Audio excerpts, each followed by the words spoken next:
Well, you guys, we have found the movie. The movie that in January that is good. And that is The Founder. Also, you guys, just wanted to say that sorry, but this review is coming out a bit late. I did see it this previous weekend, so I actually saw it yesterday, which was Sunday. Today is Monday. I was going to do it Sunday right after this movie. I got McDonald's myself. I was feeling in the mood after watching this film.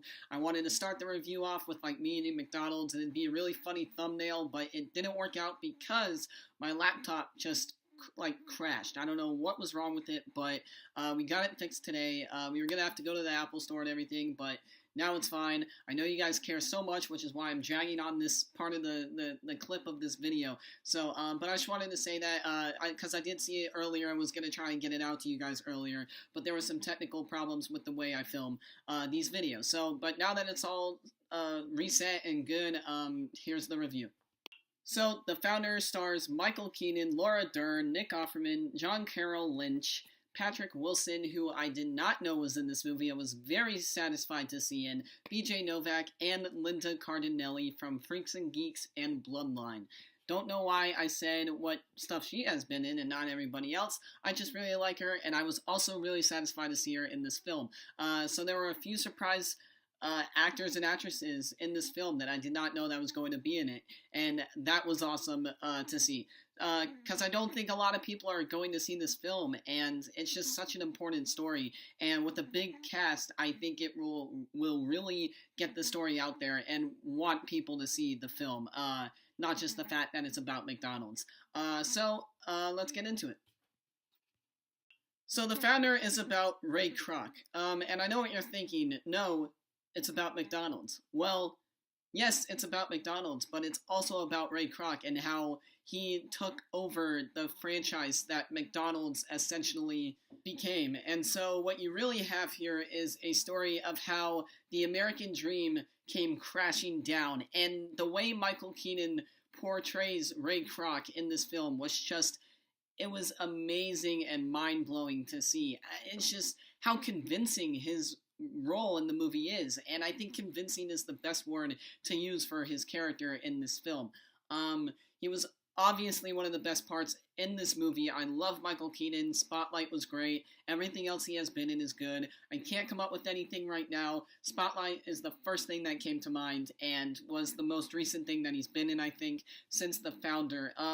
And for a movie coming out in January that's based on a true story, like you also have Gold coming out, that's based on a true story, which actually this film reminded me a lot about that, even though it's not out yet. It just kind of has that same similar tone to it, but again, I'm going to talk about that because it is a misleading tone, and the thing about that is that The Founder, yes, it is based on a true story. It is not a documentary. Obviously, they would have said it was a documentary if it was a documentary, but in this case, it's not a documentary. And I have seen documentaries based on a true story, and this felt like a documentary. Not in a way that a documentary would do things from point A to point B, but that it just feels like a documentary because it's shoving a lot of information in your face all at once. That's what this whole movie is. It's kind of like if you go to a vacation that you've never been there before and they hand you out a brochure and they're just like, you're reading through the brochure, here's all the information. That's how this movie played out. And you don't notice it until like the first 30 minutes of the film. And I know what you're thinking, well, maybe you should, like, usually you notice things like that later on in the film, and that's what this film did that kind of made me think a little bit. It gave you all the bullet points at the beginning of the film, and you're like, oh no, this is how the rest of the film is going to be, but it's not. Then once they do that, they dive into the characters, and they really get into their personal lives, how Ray Kroc and his relationship with his wife, and how him always wanting to make things better, and him to have things that he can't have affect his relationship with his wife. And I thought the way they did that was amazing. There's some really cool chemistry between Ray Kroc and Linda Cardinelli's character that I don't want to get into, but there's some really awkward, kind of funny moments with them, and it's weird to sit through and watch because you know what's going on in your head while it's happening, but at the same time you're like, okay, this is important to the story, wait a minute, this actually happened, so yeah, we need to be seeing this even though it's awkward. Patrick Wilson is married to Linda Cardinelli in this movie. They are great. Patrick Wilson has this sly kind of feeling to him that he always does, like in The Conjuring 2, which I have a poster up back there. He's great in that. He was great in Watchmen. He just has this kind of sly, like know-it-all personality, but isn't cocky about it. He's really sly. That's the best thing I can come up with at the moment. And I thought every single character you kind of knew everything about, even though you're just meeting them and you're just being introduced to them. So I thought the script was really well done. I thought the way the characters were portrayed were really well done, like I've said. And everything with the script was pretty much on point, besides the fact that it was pretty much, here's all the information, now care about the characters, now care about what's really going on, how everything was made, how everything happened. And that is, I think, where it flawed. But for a movie to come out in January, this is the one that I would say go see. And I'm not a big believer of the January movie Wasteland Month theory. I do believe that, yes, there are really more bad films that come out in January than good. And I know that's just kind of the month that they pinpoint in at, I don't know if that was the right word, but what they call Movie Wasteland Month. And I'm not sure if that's right. To me personally, it shouldn't be, but I get where critics are coming from, even though I don't really like them as much, even though I am criticizing or critiquing this movie, not criticizing, but critiquing is the right word.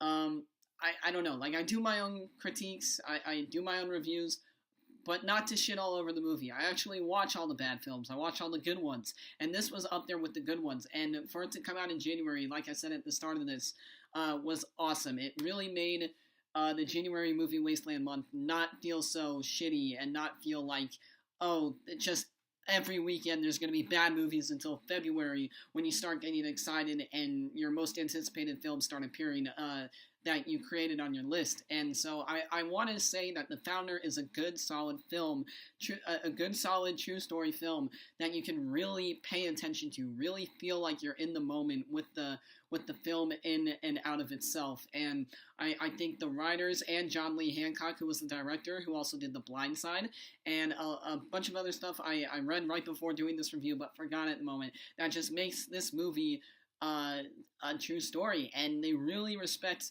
the characters at the end. They give like a little summary of what's happened to the characters after the movie ends, and I thought that was very cool. Again, this story is extremely important, especially if you're into entrepreneurship or if you're in the food business. I think this is just an important story in general, and that if you work at McDonald's, go see this movie. You might want to quit, you might want to stay, get a promotion, I don't know.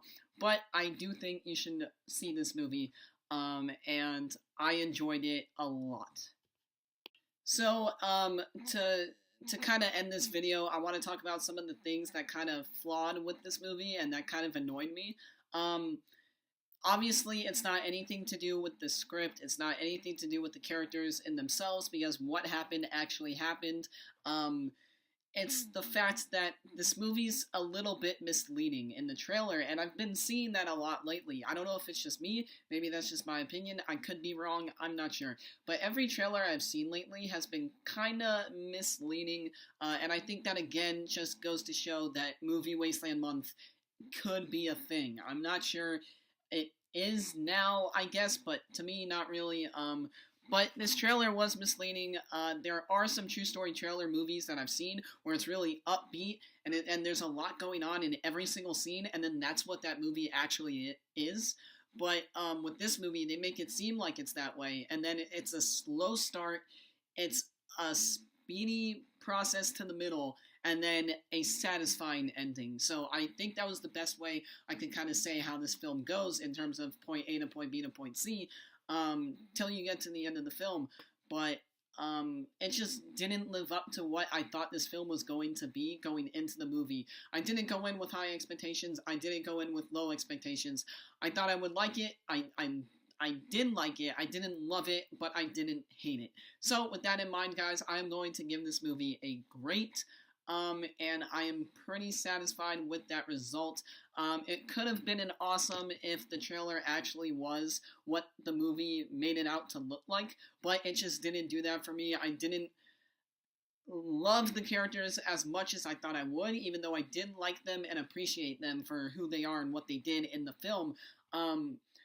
But I don't know, it just didn't live up to its full potential that I thought it could have been. But again, I love this movie. I'll probably get it on Blu-ray. I will see it again whenever it comes out. But let me know what you guys thought in the comments below, because this is a movie I feel like a lot of people are going to miss out on, and I think it's a very important story, a very important true story that you should really see. It might make you change your mind about McDonald's, or just people, or just the food industry in general. So with that in mind, guys, I'm Nick. It seems like I forgot my name for a second, but I didn't. I was trying to come up with the next thing to say, so don't act like I'm stupid. I know my name. My name is Nick. This is the Tempest Productions. I will try to get Ryan back on the channel because I know how much you care for him. And I will see you guys in the next video.